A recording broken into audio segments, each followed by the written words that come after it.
notamment sur la zone du FUR. Oui. Savoir qui avait rédigé l'article. Pardon, j'ai pas entendu. Qui a rédigé. C'est moi qui l'ai dit. Très bien. Donc par rapport à cet article, j'ai deux questions. La première porte sur le deuxième paragraphe où vous dites que vous allez préserver l'équilibre hydrique du territoire. Très bien. Par rapport à ça, ma question est-ce qu'une intervention du CICALA a été tenue par rapport au conseil municipal? Alors, l'intervention, la préservation de la zone hydrique, c'est la préservation de la zone humide.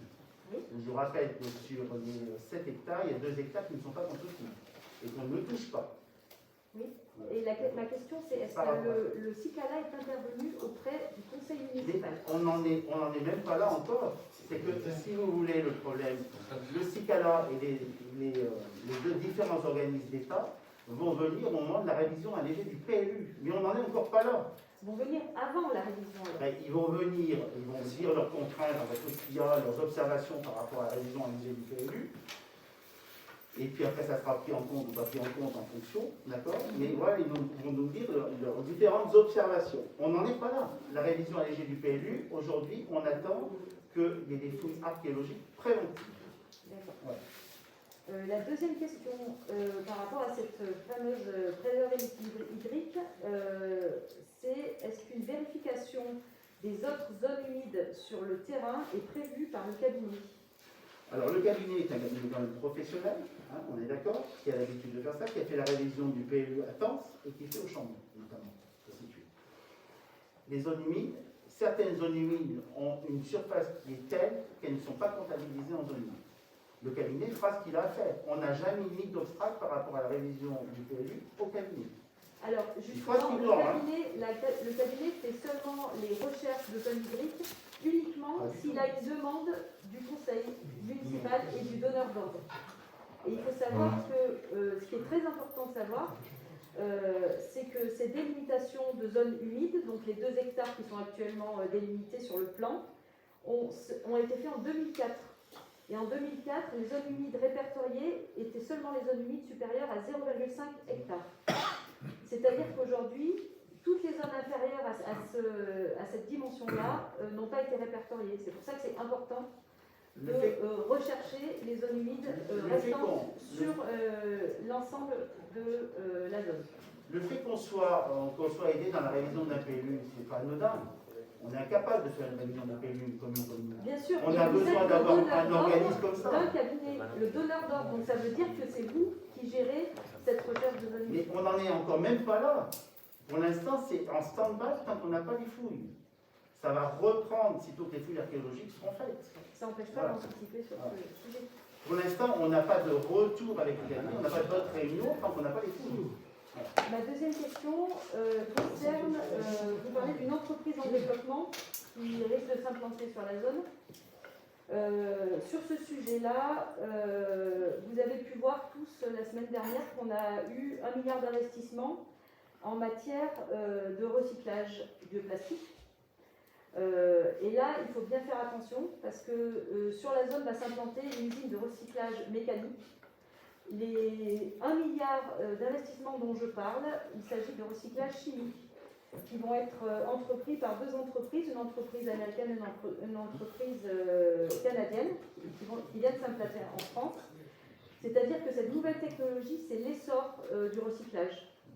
C'est-à-dire qu'il faut faire attention de ne pas partir sur une technologie qui est déjà complètement dépassée par ces nouveaux systèmes de recyclage. Simplement, c'est RG43 qui fait du recyclage. On a visité RG43 à maintes reprises. Voilà. On n'a pas de produits chimiques, on n'a rien du tout par rapport à ça. Non, mais vous n'avez pas du tout compris ce que je veux dire. Ce que je veux dire, c'est que... je t'invite à les interroger. Non, mais c'est pas du tout ce que je veux dire. Ce que je veux dire, c'est que la technologie de recyclage, il y en a 2. Il y a le recyclage mécanique, le recyclage chimique. Et aujourd'hui, c'est le recyclage chimique qui est en plein essor. 1 milliard d'investissements la semaine dernière en France. Voilà. Je suis incapable de te dire par rapport moi, à ça. je suis capable, j'ai RG43. travaillé 18 ans dans l'industrie du plastique, donc c'est pour ça que je préfère informer le conseil municipal, parce que la question qui est très importante, c'est de savoir combien de personnes ici au sein du conseil municipal ont lu l'étude d'impact. Combien de personnes ici ont lu l'étude d'impact? Merci Romain, une personne, deux, trois personnes, quatre personnes. Voilà. Et est-ce que vous savez l'avantage en fait, du recyclage chimique? L'avantage du recyclage chimique, c'est qu'on évite le tri des plastiques et on évite le lavage des plastiques. Enfin, justement, dans cette étude d'impact, on voyait bien que RG43 allait réaliser un forage au sein de la zone pour prélever de l'eau au sein des nappes phréatiques. Alors ça, j'imagine que personne n'est au courant. Ah si, c'est bon alors. Voilà. Donc c'était simplement pour vous informer de ces nouvelles technologies de recyclage et aussi en conclusion pour dire qu'1 600 000 € pour créer une dizaine d'emplois revenait cher au niveau de l'emploi. Ah mais attends, moi tes chiffres, je ne sais pas où tu les prends, hein. On est bien d'accord. Voilà. Simplement, je vois simplement une chose, on retourne véritablement à la guerre initiale, vous êtes contre RG43, vous êtes contre la zone du feu, c'est votre problème. Voilà. Vous vous rendrez compte devant les tensoirs quand il y aura des problèmes d'emploi. Alors, au niveau des tensoirs, si vous regardez justement, on parlait de Pôle emploi tout à l'heure, le nombre d'emplois non pourvus sur la zone de Tens, je vous invite tous à regarder. Des recherches d'emploi, j'ai commencé à noter des personnes qui recherchent. Il y a Pôle Impact, il y a Carrefour, il y a Duraplace, il y a l'EPAGE, il y a Atelier en Propreté sur Tens même. Hein.